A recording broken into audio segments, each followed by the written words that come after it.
Donc, bonjour, bonsoir, selon l'heure à laquelle vous nous suivez. Merci beaucoup pour cette première réunion. C'est vrai que c'est une nouvelle activité que nous avons eu à cœur de faire. Le but de cette activité, c'est vraiment de nous aider à comprendre encore plus, à maîtriser encore plus la parole de Dieu. Comme nous connaissons tous, la vie chrétienne égale la parole de Dieu. Sans la parole de Dieu, il n'y a pas la vie chrétienne. Sans la parole de Dieu, nous allons avoir une vie qui ne sera pas agréable à Dieu. Donc le but, c'est vraiment d'étudier la parole de Dieu dans la profondeur.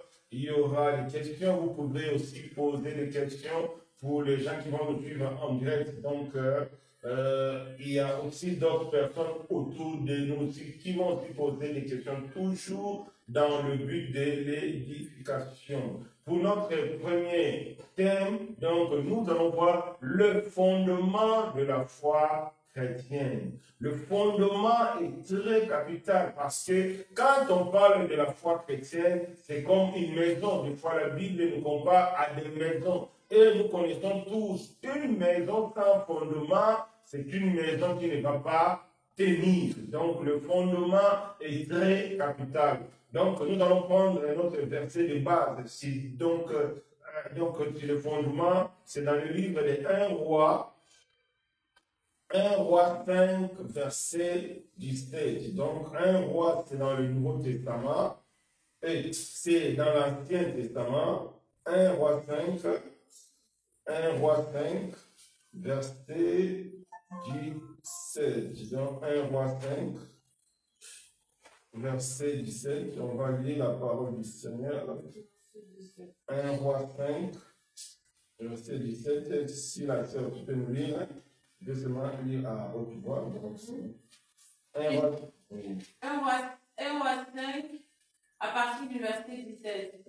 Tu sais que mon père David n'a pas pu construire de maison pour l'Éternel, son Dieu, à cause des guerres qu'on lui a livrées de tous les côtés jusqu'à ce que l'Éternel lui ait soumis ses ennemis. Un roi. C'est ça. Il faut bien voir ceci. C'est pas un roi. 5. On commence par 4. À partir du verset 17. Un roi 5, tu conseilles. À partir du verset 16. Salomon dit, Salomon fit dire, c'est ça? Ou Dieu fait. Voilà un roi. C'est le vers 18. Un roi 18. Désormais. C'est pas un roi. C'est quelle version? Pas un roi.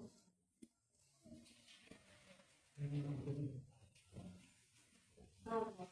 Je vais le chercher. Un roi. Un roi 5, verset 17.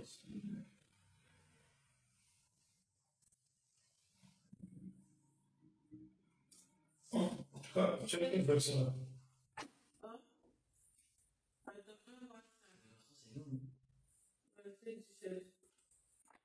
Le roi, voici ce que j'ai dit. Le roi ordonna des frères. C'est ça. Mais là, c'est un roi. Ou bien c'est pas un roi. Si, c'est un roi. Un roi, c'est Un roi 5, c'est bien un roi 5. un roi 5. Un roi 5, verset 17. Oui. Bon, une chose est sûre, dans cette version-là, il y a un passage qui est peut-être le même passage qui a une chance décalée. Oui. Bon, en tout cas, dans le... Oui. Donc, verset 17. Le roi ordonna d'extraire de grandes et magnifiques pierres de taille pour les fondements de la maison. D'accord. Donc, ici, la Bible nous montre que le roi Salomon, c'est lui que Dieu avait désigné pour succéder au roi David. C'est lui aussi que Dieu avait choisi pour bâtir les temples de Dieu. Nous connaissons tous l'importance du temple dans l'Ancien Testament. Aujourd'hui, par la révélation, nous comprenons que ce temple-là, c'est Christ, c'est-à-dire bâtir aujourd'hui un temple, c'est bâtir la vie chrétienne, c'est bâtir la foi chrétienne. Or, pour bâtir les temples à l'époque de Salomon, le roi avait ordonné qu'on puisse extraire de grosses pierres. Pourquoi? Pour la fondation, pour le fondement. C'est-à-dire, c'est les grosses pierres qui tenaient les temples pour que les temples ne tombent pas. Donc, on voit l'importance du fondement de ces temples qui n'est rien d'autre que l'image du Christ, qui n'est rien d'autre que l'image de la foi chrétienne. C'est-à-dire, sans le fondement, tu n'auras pas une foi stable. Sans le fondement, tu n'auras pas une véritable foi. Parce que c'est le fondement qui fait que ta foi soit solide. Mais bien aimé, aujourd'hui tout est sur net. Allons sur Internet. Combien de fausses doctrines, combien de visions, combien de révélations chaque jour. Dieu m'a dit ceci, Dieu m'a dit ça, il y en a plein. Alors si on n'a pas de fondement, on va écouter, on va suivre et ça sera pour notre perte. Donc nous devons avoir le fondement. Aujourd'hui, chacun nous amène sa nouvelle révélation. Chacun nous amène sa nouvelle doctrine. J'ai rêvé quelqu'un qui est parti en enfer parce qu'il avait porté des babouches. L'autre va dire quelqu'un est parti en enfer parce qu'il avait mis le rouge à lèvres. Maintenant, on ne sait plus de quoi il s'agit. Est-ce que la foi chrétienne va fonctionner par des visions? Est-ce que la foi chrétienne va fonctionner par des rêves? Non. C'est le fondement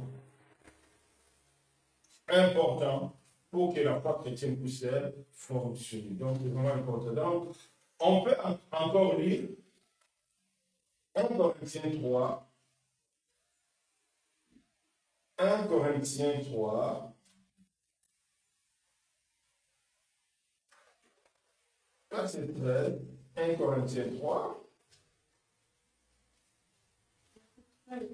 Puis 1 Corinthiens 3, 13 à 14.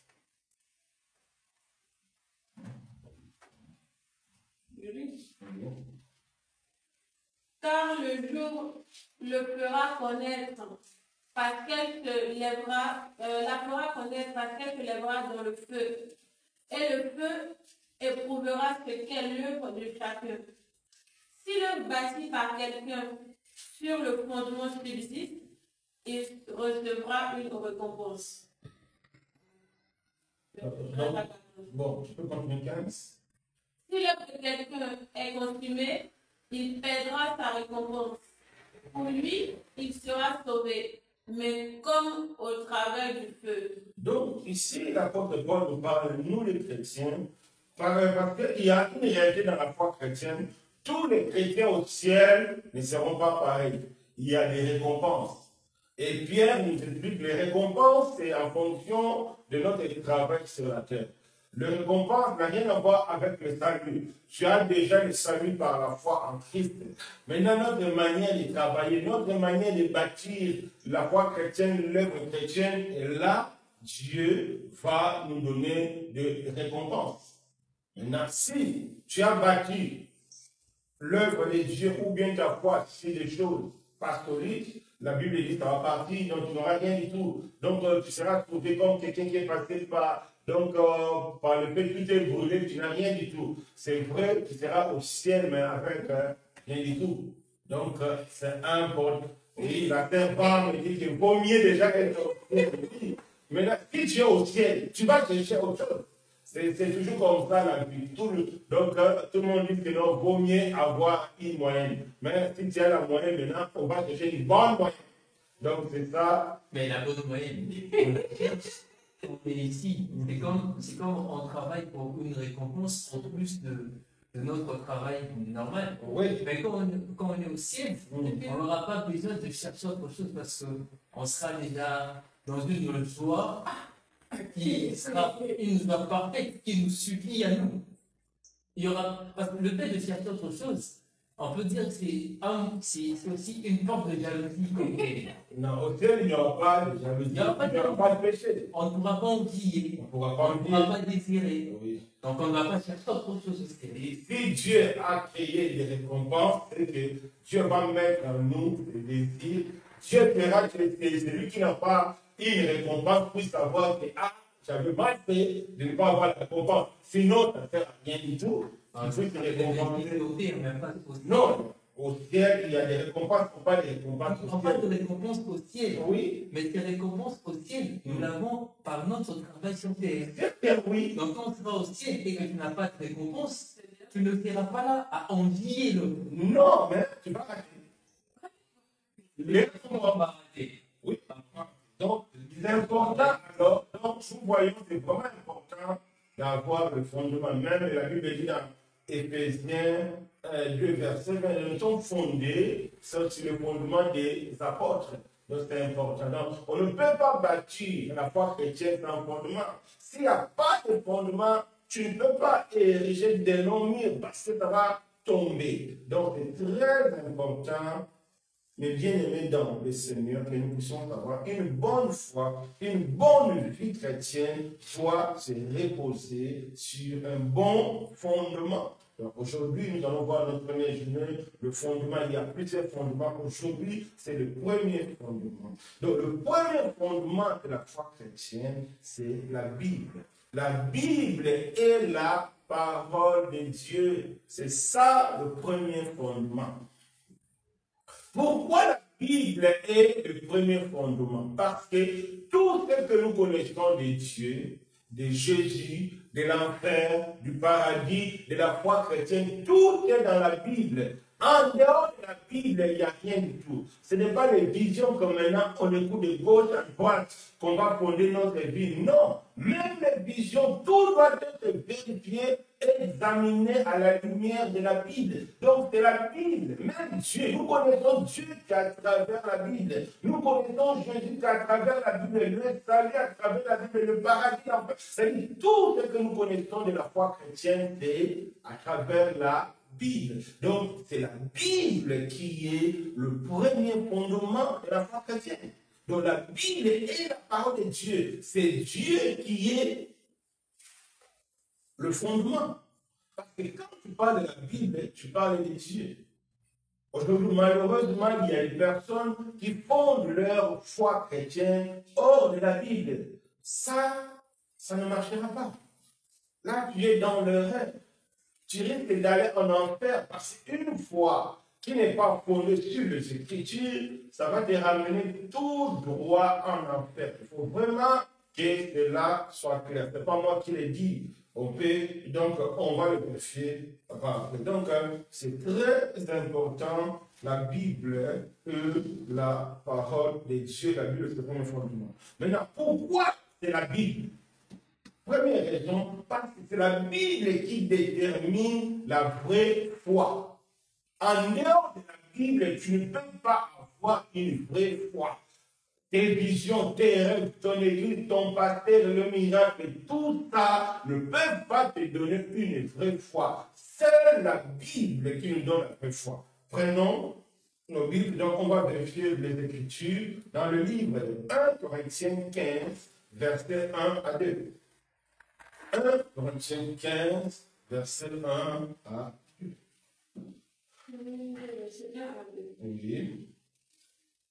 Je vous rappelle, frères, l'évangile que je vous ai annoncé, que vous avez reçu, dans lequel vous avez persévéré, et par lequel vous êtes sauvés. Si vous le retenez tel que je vous l'ai annoncé, autrement, vous auriez cru en vain. Oui, qu'est-ce que Paul a dit? Donc Paul rappelle aux frères, l'évangile que je vous ai annoncé, si vous l'avez retenu tel que je vous ai annoncé, autrement, vous aurez cru en vain. C'est-à-dire, quand tu reçois des choses contraires à ce que les apôtres ont écrit, c'est que tu crois, tu as une foi. Mais la Bible dit, tu as une foi vaine. Malheureusement, beaucoup de personnes aujourd'hui qui se disent chrétiens ont une foi vaine. Pourquoi? Parce que leur croyance n'est pas fondée sur les Écritures. foi. Ne pas fonder sur les Écritures, tu as une foi. Mais la Bible appelle ça une foi vaine. C'est pourquoi nous allons prendre les livres des Galates pour voir vraiment l'importance des Écritures. Le livre des Galates, chapitre 1, nous montre l'importance des Écritures. Donc prenons nos Bibles, Galates 1, on va voir vraiment l'importance, c'est-à-dire c'est la Bible qui nous donne la vraie foi. Donc en dehors de la Bible, on ne peut pas avoir une vraie foi. Donc Galates 1, on va lire Galates 1,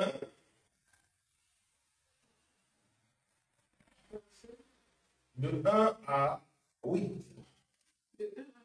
Oui, Galates 1, de 1 à 8. Donc on va lire Galates de 1 à 8. On va lire. De la part de Paul, apôtre établi non par des hommes, ni par l'intermédiaire d'un homme, mais par Jésus-Christ et par Dieu, le Père qui l'a ressuscité. Et de tous les frères qui sont avec moi aux églises de la Galatie, que la grâce et la paix vous soient données de la part de Dieu notre Père et du Seigneur Jésus-Christ. Il s'est donné lui-même pour nos péchés, afin de nous arracher à l'actuel monde mauvais, conformément à la volonté de notre Dieu et Père, à qui soit la gloire au siècle des siècles. Amen. Je m'étonne que vous vous détourniez si vite de celui qui vous a appelé par la grâce de Christ pour passer à un autre évangile. Ce n'est pas qu'il y ait un autre évangile, mais il y a des gens qui vous troublent et qui veulent déformer l'évangile de Christ. Mais si quelqu'un, même nous, ou même un ange venu du ciel, vous annonçait un évangile différent de celui que nous vous avons prêché, qu'il soit maudit. Nous l'avons déjà dit, je le répète, maintenant, si quelqu'un vous annonce un autre évangile que celui que vous avez reçu, qu'il soit maudit. Maintenant, est-ce la faveur des hommes que je recherche ou celle de Dieu? Est-ce que je cherche à plaire aux hommes? Si je plaisais encore aux hommes, je ne serais pas serviteur de Christ. Donc, ici, on n'a même pas besoin d'expliquer, c'est clair. Vous savez, Paul a commencé d'abord par la présentation. La présentation de Paul est très importante. Ce n'est pas un hasard, non. C'est pour montrer que lui, Paul, il n'est pas choisi par un homme, mais il est vraiment choisi par Dieu et par Jésus pour annoncer l'évangile. C'est très capital. Aujourd'hui, il y a beaucoup de bishops, beaucoup d'archibishops. On ne sait même pas d'où ils sortent. Et ici, Paul nous dit que lui, il vient de Dieu et de Jésus. C'est clair. Mais Paul ajoute encore. Il est étonné. Pourquoi Paul est étonné?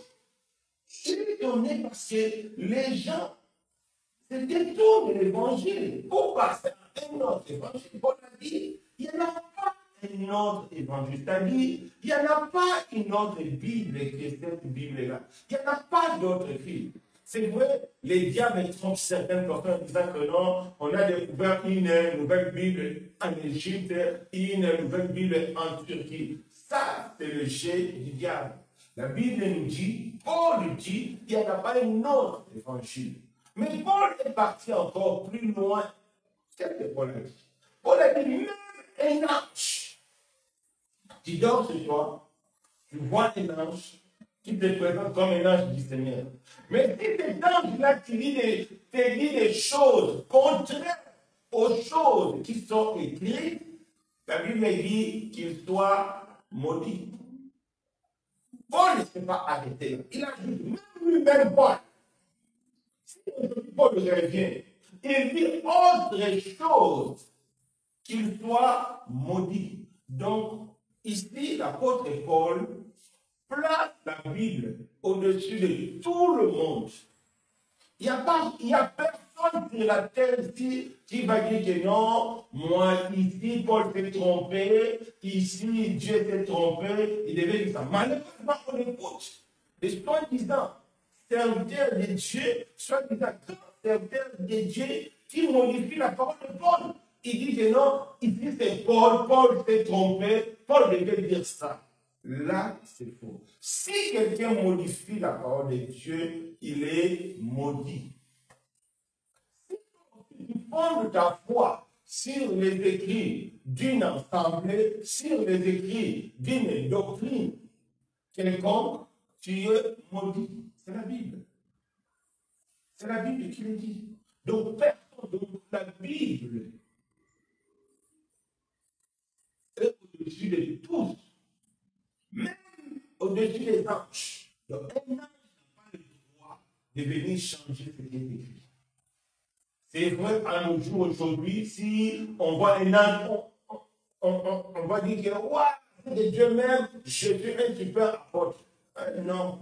Et les anges, nous tous, nous sommes sous l'autorité de la parole.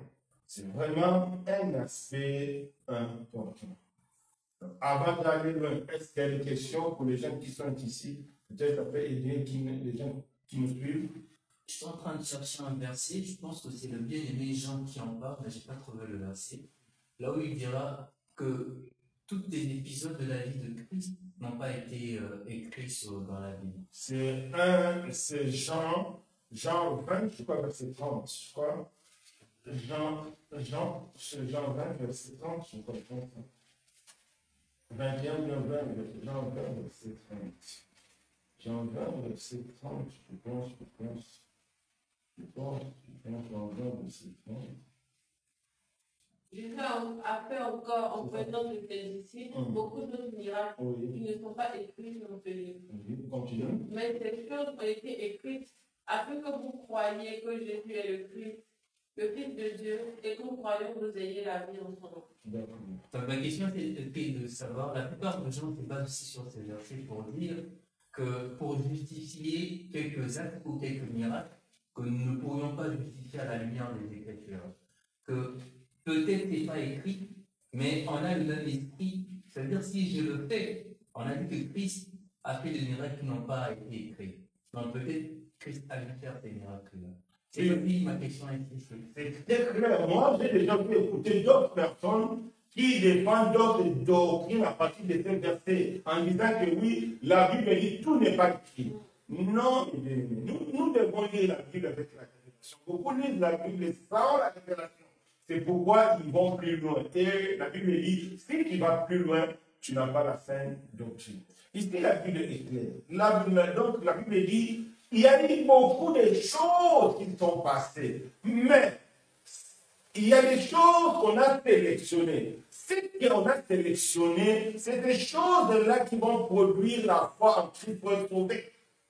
Ce qui ne sont pas sélectionnés, on ne sait pas, ça ne nous intéresse pas. La Bible dit ce qui est caché est à Dieu. Dieu sait ce qu'on n'a pas sélectionné. Mais ceux qui sont révélés sont à nous. Révélés, c'est ceux qui sont écrits. Donc, si toi tu te bases sur des choses qui ne sont pas écrites, d'abord, tu ne connais même pas. Donc, tu ne sais pas c'est quoi. Toi, tu nous dis des choses que nous ne pouvons pas vérifier. Donc, c'est impossible. Ça, c'est le diable. Si quelqu'un tient ce langage, c'est qu'il est un instrument du diable. Nous ne devons pas avoir peur du mot, il faut dire la vérité. Jésus n'a pas eu peur de dire aux pharisiens que vous êtes les fils du diable. Pourquoi? Parce qu'il disait des choses contraires à Dieu. Dieu n'a qu'un seul opposant, c'est le diable. Si tu dis des choses qui sont contraires à la saine doctrine, c'est que ces choses viennent du diable. Donc ici, Paul est clair. C'est pourquoi Paul a dit, si quelqu'un change l'évangile, il est maudit. Paul est clair, il dit, il n'y a pas d'autre évangile, c'est-à-dire, il n'y a pas d'autres écrits. Il n'y a pas d'autres. Les gens qui se battent sur des choses qui ne sont pas écrites, que eux-mêmes, ils ne savent même pas, maintenant, ils vont nous dire que non, parce que la Bible dit, tout n'est pas écrit, c'est qu'eux, ils ajoutent. Non, C'est pourquoi la parole de Dieu est le premier fondement de la foi chrétienne. Parce que sans la parole de Dieu, la foi est vaine. C'est ce que Paul nous expliquait dans les livres de Galates. Paul est parti plus loin, c'est-à-dire quiconque modifie l'évangile. Même lui-même, Paul, il dit, même moi-même, Paul, si je modifie, je suis anathème. Aujourd'hui, beaucoup de personnes se donnent le droit de changer les Écritures, se donnent le droit de modifier les Écritures. Oh non, il faut adapter les Écritures au temps moderne. Non, la Bible dit la parole de Dieu, c'est une parole éprouvée, c'est-à-dire c'est une parole qui a déjà fait ses preuves. C'est-à-dire c'est une parole qui est compatible à tous les temps. C'est pourquoi dans la Bible, il y a certains termes génériques. Pourquoi? Pour que ces termes-là doivent s'adapter à tous les temps. Alors, par le Saint-Esprit que nous allons actualiser. C'est par la révélation du Saint-Esprit qu'on actualise certains termes de la Bible. Par exemple, tu ne vas pas trouver le WhatsApp dans la Bible, donc tu ne vas pas trouver les réseaux sociaux dans la Bible, non. Mais c'est par le Saint-Esprit qu'on va comprendre que non, il y a certaines choses qui ne conviennent pas à Dieu. C'est par le Saint-Esprit. Parce que si à l'époque de Paul, il avait écrit WhatsApp, les gens allaient se demander, Paul, pourquoi WhatsApp? Donc, ça n'allait pas servir. Il ne faut pas oublier, la Bible a le premier destinataire. Nous, nous sommes les seconds destinataires. Donc, quand Paul parlait, il parlait premièrement aux chrétiens de l'époque. Donc, il devait employer un langage clair. Mais Dieu, sachant que donc, cette parole-là doit aussi servir de génération en génération, et par le Saint-Esprit, Dieu a donné certains langages génériques pour nous permettre de comprendre la pensée de Dieu à notre génération. Par exemple, pour dire tout ce qui est mauvais lié à la sexualité, la Bible emploie l'impudicité, ça englobe tout ça, parce qu'on ne pouvait pas expliquer certaines choses à l'époque, les gens n'avaient pas comprendre. Aujourd'hui, nous, on peut comprendre avec l'aide du Saint-Esprit, on peut dire certaines choses parce qu'on le dit maintenant, ça sera compréhensible. Ça, ce n'est pas de l'ajout, mais ce n'est que de la compréhension en fonction de ce qui est écrit. C'est le Saint-Esprit qui nous donne. Aujourd'hui, certaines personnes disent que non, dans la Bible, il n'y a pas les séminaires. Non. Dans la Bible, on rassemblait les gens. Donc c'était valable, même quand Jésus prêchait, donc c'était en plein air, il rassemblait des gens. À l'époque, peut-être qu'il n'y avait pas de grandes salles comme nous, mais nous, on rassemble déjà dans des salles. Donc ce n'est que les lieux qui changent, mais le fond, c'est la même chose, rassembler pour annoncer la parole de Dieu. À l'époque, il marchait à pied, ou bien à cheval. Aujourd'hui, on a des bateaux. Donc, ça, ce n'est pas des débats. Le fond ne change pas. Paul est clair, si quelqu'un modifie la parole de Dieu. Donc, pour ne pas aller plus loin dans nos exemples, donc, sans la Bible, tu ne peux pas avoir une foi véritable. Et la Bible dit même quoi? La foi vient de ce qu'on entend, et ce qu'on entend vient de la parole de Christ. Si on ne te prêche pas la parole de Dieu véritable, tu n'auras pas la vraie foi. Amen. Donc, deuxième raison, pourquoi la Bible? Parce que c'est la Bible qui nous montre le chemin du salut par Jésus. En dehors de la Bible, on n'allait pas connaître Jésus. Si aujourd'hui nous connaissons Jésus, c'est par la Bible. Rien que par la Bible. Pas autre chose par la Bible. Sans la Bible, tu ne peux pas connaître Jésus.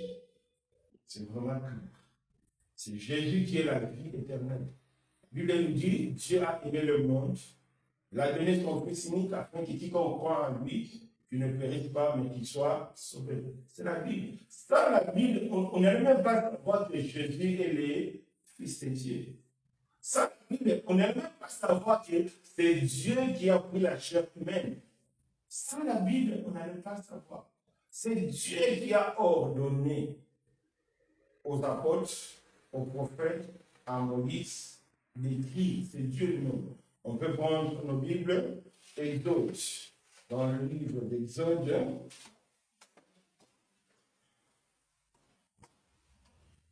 Exode.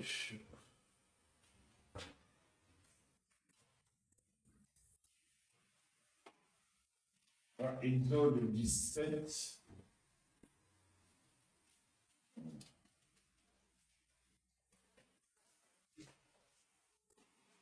Exode 17.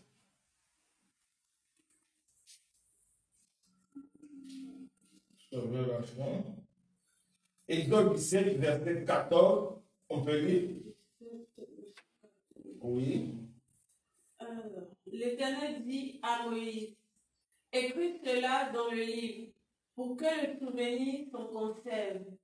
Et déclare à Josué que j'effacerai la mémoire d'Amalek de dessous les cieux. Moïse bâtit un autel et lui donna pour nom l'Éternel ma bannière. Donc, c'est clair. Donc, c'est Dieu qui a ordonné à Moïse d'écrire. Pourquoi? Pour conserver les souvenirs. Et sans les souvenirs, il n'y a pas la foi. Si aujourd'hui nous nous maintenons dans la foi, ce n'est pas que les souvenirs. C'est-à-dire, je pense à Abraham n'a pas eu d'enfant, il a fait confiance à Dieu, Dieu a donné. Donc, moi aussi, même si je manque quelque chose, Dieu peut me donner. C'est ça les souvenirs. Donc, c'est les souvenirs qui font vivre notre foi. Pourquoi je dois m'attacher à Dieu? Il y a les souvenirs dans la Bible qu'il y a eu des rebelles. Attention, moi aussi je vais tout faire pour ne pas être rebelle, sinon je serai puni. C'est les souvenirs qui fait vivre notre foi. C'est un aspect important. C'est-à-dire, c'est pourquoi Dieu a demandé à Moïse de conserver. Et les souvenirs, c'est quoi? C'est par Jésus-Christ que nous avons le salut. Troisième raison, c'est la Bible qui nous donne la pensée de Dieu. Personne ne peut connaître la pensée de Dieu si Dieu lui-même ne le dit pas. Tel que je suis là, personne ne peut connaître ce que moi je suis. Et je vais dire, si moi-même je ne dis pas de réponse. C'est clair.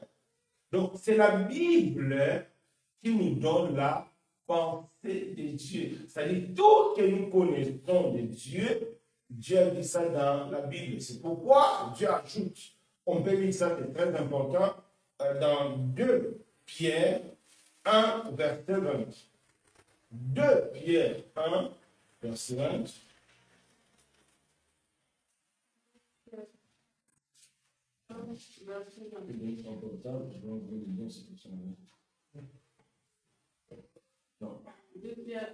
Oui, 2 Pierre 1, c'est vrai.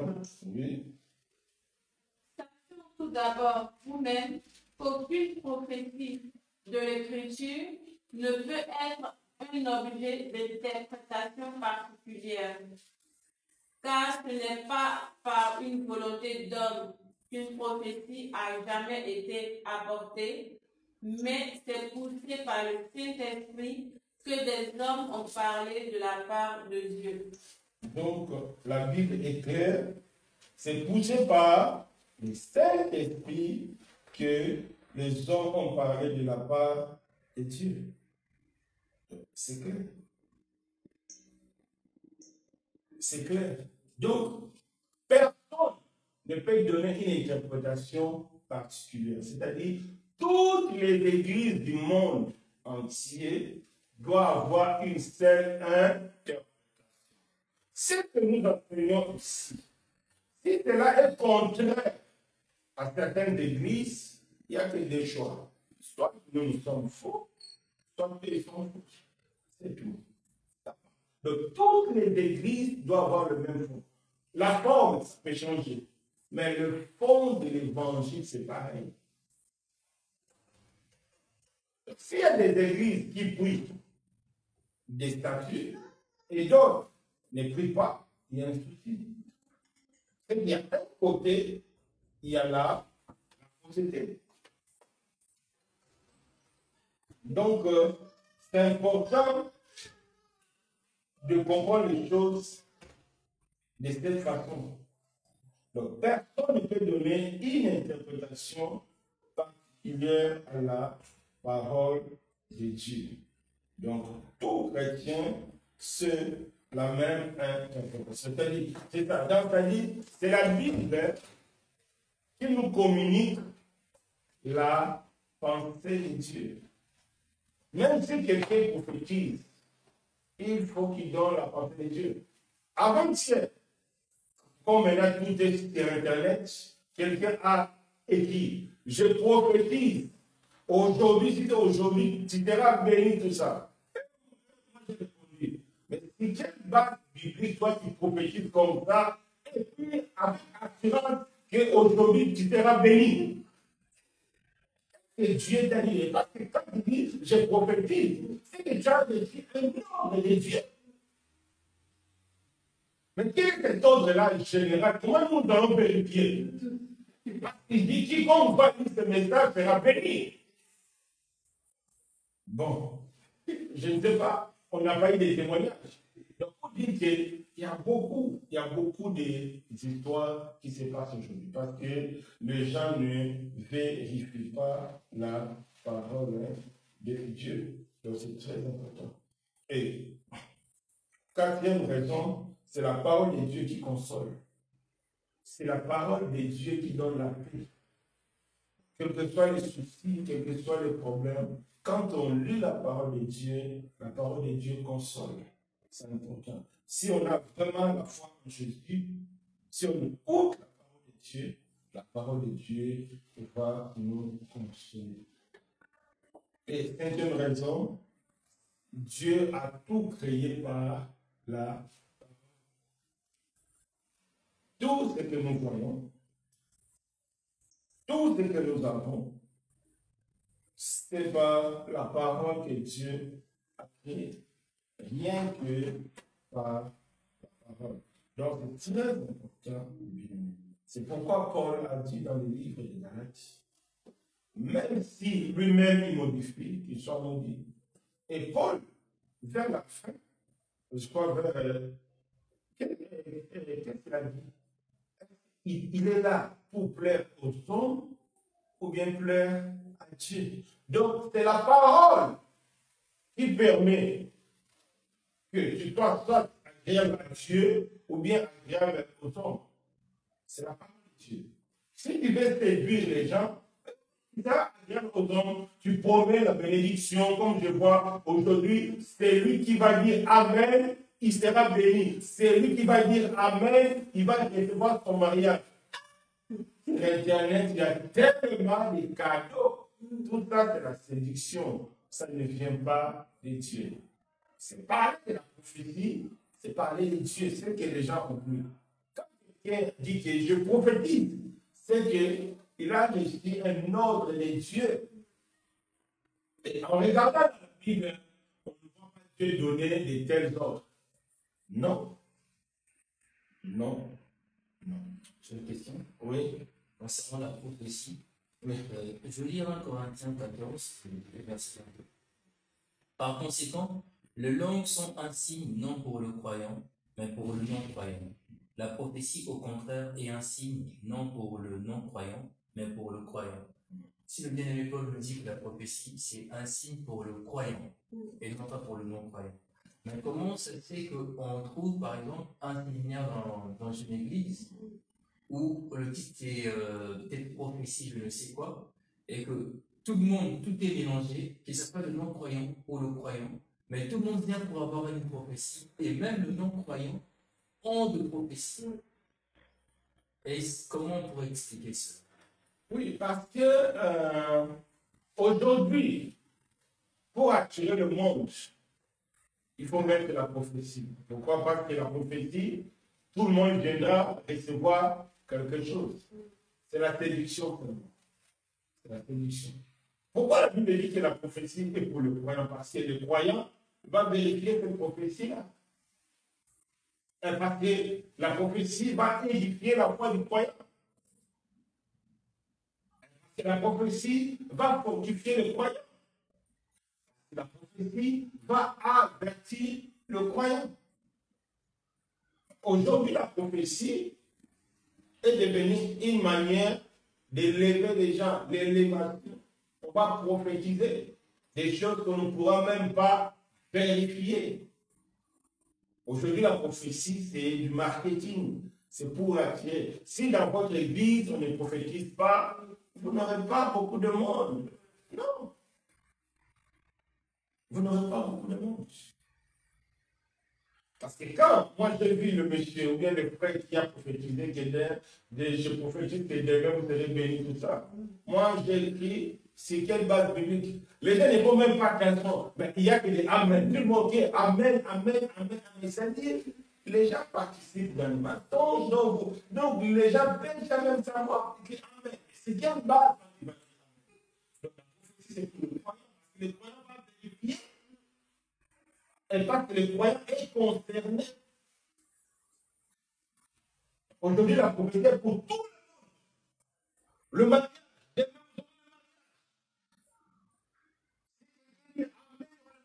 il y a quelqu'un qui est parti plus loin. C'est lui qui ne va pas dire amen ou bien partager, il risque de mourir. Donc tu vois, les gens vont plus loin. C'est tellement pour celui aujourd'hui, pour vendre son église ou bien son ministère, il faut des thèmes comme ça, des prophéties pour séduire. Et pourtant, quand on lit la Bible, les prophéties, ça touche d'abord l'édification. Le but de la prophétie, c'est pour édifier. C'est vrai. Dieu peut dire de bonnes choses pour toi, mais ce n'est pas ça l'objectif. L'objectif, c'est être édifié. Pour Dieu, c'est le paradis. Quand il dit chercher premièrement le royaume de Dieu, pourquoi pas c'était ça l'essentiel. Donc la prophétie est là pour nous ramener au ciel, pour nous avertir, pour nous fortifier. Ce n'est pas pour faire la promotion. Non, ce n'est pas pour la promotion. Aujourd'hui, est-ce que ce sont même des prophéties vérifiables? Non. Non. Il y a quelqu'un qui prophétise, il met des gens des garde-fous, pas parce qu'il sait que ça ne va pas arriver, mais il met des garde-fous. Hier, j'ai écouté quelqu'un qui a un nom dans le milieu francophone chrétien. Il dit que non, Dieu l'a dit, cette maladie-là, dans 5 mois, le corona va disparaître, dans 5 mois, le corona va finir. Il a dit d'accord, mais nous devons prier pour que cela arrive. Aujourd'hui, c'est déjà plus de 6 mois, plus d'une année, corona ne fait qu'augmenter. Mais le monsieur va te dire, non, j'avais dit que vous devez prier. Nous devons nous attacher à la parole de Dieu. La Bible, c'est la prophétie par excellence. C'est la Bible qui est la prophétie par excellence. Donc, la Bible est la parole de Dieu. Un chrétien qui ne médite pas la Bible sera un chrétien médiocre. Certainement, il va vivre dans le péché. Parce que quelle base il va se sanctifier? Aujourd'hui, beaucoup pensent que la sanctification est liée seulement au péché sexuel. Parce qu'il ne fournit pas, il pense qu'il est fait. En réalité, il est un jaloux. Il a la haine. Il ne pardonne pas. Mais tout ça, il ne peut pas détecter. Pourquoi? Parce qu'il ne médite pas la parole de Dieu. Les gens lisent la parole de Dieu sans la révélation de Dieu.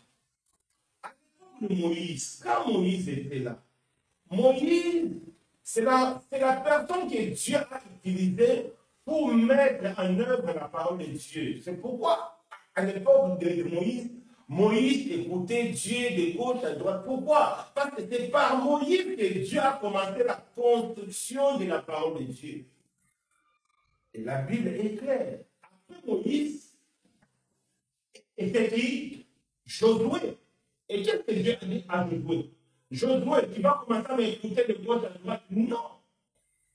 Moïse a déjà mis la base.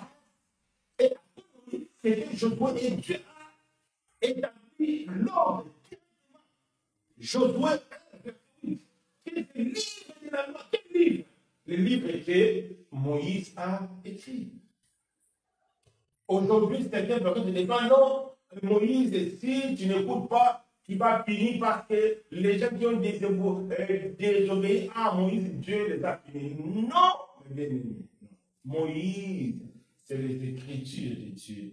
Parce que c'est ta main que Dieu a utilisée pour mettre les Écritures en place. Donc, avant les Écritures, Dieu a utilisé Moïse comme le symbole des Écritures, c'est-à-dire comme une référence. Parce que s'il n'y a pas de référence de loi, c'est le désordre. Comme Dieu, c'est un Dieu d'ordre, c'est pourquoi Dieu avait placé Moïse comme référence, l'autorité, tout le monde devait l'écouter. Mais une fois que Dieu a terminé son œuvre, Moïse a établi, a écrit la loi, la personne physique du guide n'était plus indispensable. C'était maintenant la parole.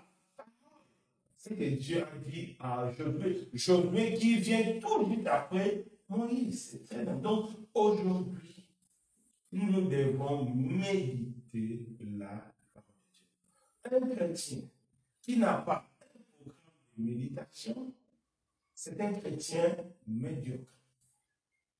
Un chrétien qui ne vérifie pas la prédication, c'est un chrétien médiocre. C'est pourquoi aujourd'hui, il y a trop de dégâts. Donc, c'est très important. Donc, pour terminer, c'est la parole aussi qui nous donne la force pour vaincre le péché. C'est la parole. Dieu nous a parlé dimanche. Le péché, c'est une loi.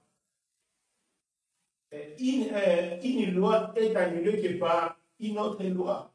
Or, la Bible, c'est la loi de Dieu.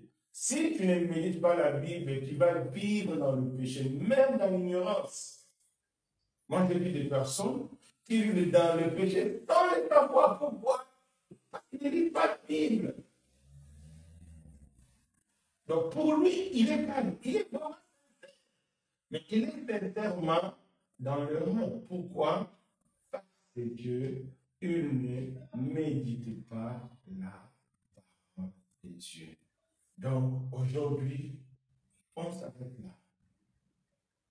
À travers ce moment, je pense que nous avons retenu quelque chose. La Bible est la parole de Dieu, c'est le premier fondement. C'est lui qui veut bâtir sa vie chrétienne. C'est lui qui veut être agréable à Dieu, doit passer par la Bible. Je ne sais pas s'il y a des questions aux gens qui sont ici. Moi, si les gens ne posent pas de questions, c'est qu'ils n'ont pas vraiment compris. Si quelqu'un a compris, il pose des questions. Non. Pour comprendre. Moi, j'ai compris. J'ai compris le fondement, la parole de Dieu. J'ai compris, j'ai tout noté. Non, si je n'ai pas compris, je vais te poser la question. D'accord. En tout cas, que Dieu. David, tu as une question? Donc, c'est important parce qu'aujourd'hui, il y a trop de débats. Et puis, Dieu ne va pas nous juger en fonction de l'environnement. Dieu va nous juger en fonction de sa parole. Vous savez, Dieu permet certains miracles aussi pour éprouver les enfants de Dieu. Dieu a dit, il y a un prophète qui va vous dire des choses qui vont s'accomplir, mais il va vous dire de désobéir à Dieu. Est-ce que vous allez suivre parce que sa parole est accomplie bien de l'étude de Dieu? C'est ce que nous voyons aujourd'hui. Qui fait des bêtises, mais parce qu'elle a fait le miracle, ça dit toutes ces bêtises-là, les gens ne voient plus. C'est là que les gens ne disent pas la difficile.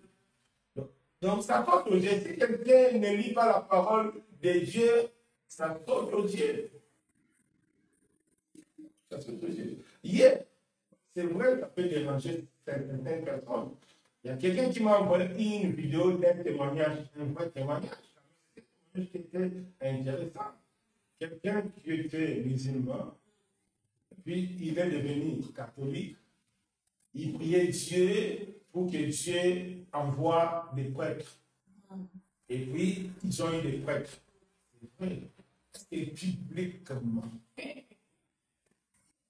Est-ce que bibliquement, Dieu peut envoyer un prêtre? Non, ça n'existe pas. Donc,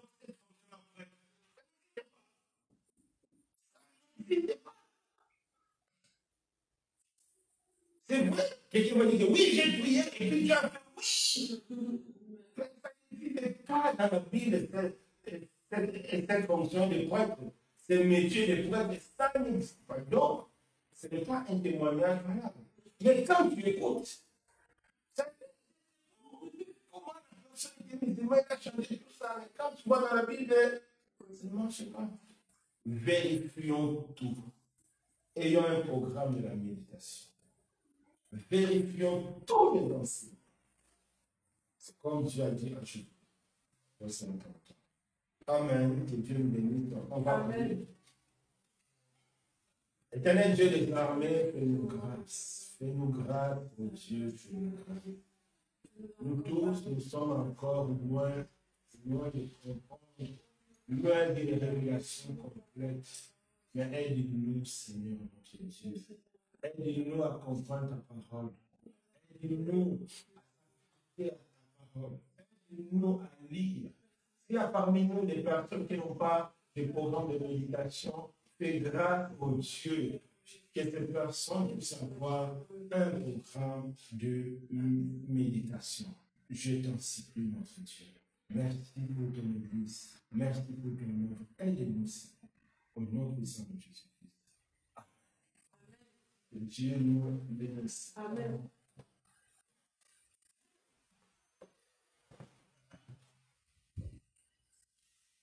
No.